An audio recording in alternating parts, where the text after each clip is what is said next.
Business groups have vowed to maintain the rage against the government's carbon emissions legislation, even though it's set to become a legal reality.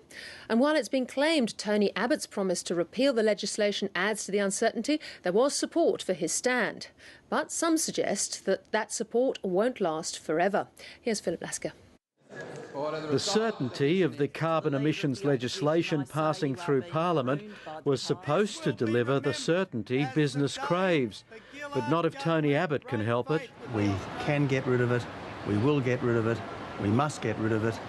And if business lobby groups still feel insecure about the future, they're not pointing the finger at the opposition leader's refusal to play ball. Business in general will be keeping up the pressure pretty strongly to seek to have this deferred or repealed. Big business representatives object to a plan with a fixed price period that ignores the prevailing economic environment.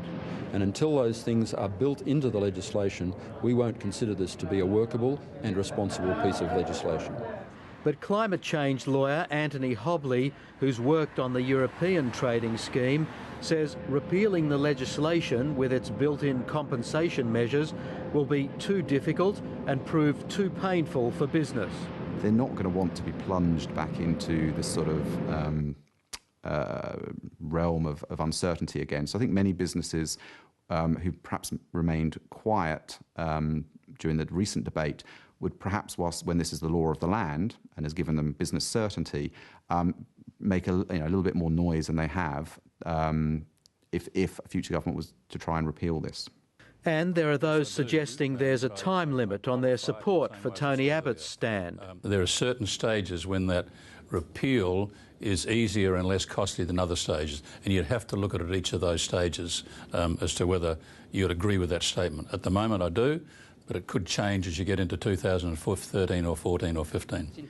But some will carry the fight well beyond the tax's arrival. Well, if it's implemented, the business arguments will move into examining the impacts, but they will continue because the absence of an international agreement with our other competing nations means that even once implemented, this carbon tax will be a slow burn on the economy, and for manufacturing businesses, even something faster than a slow burn.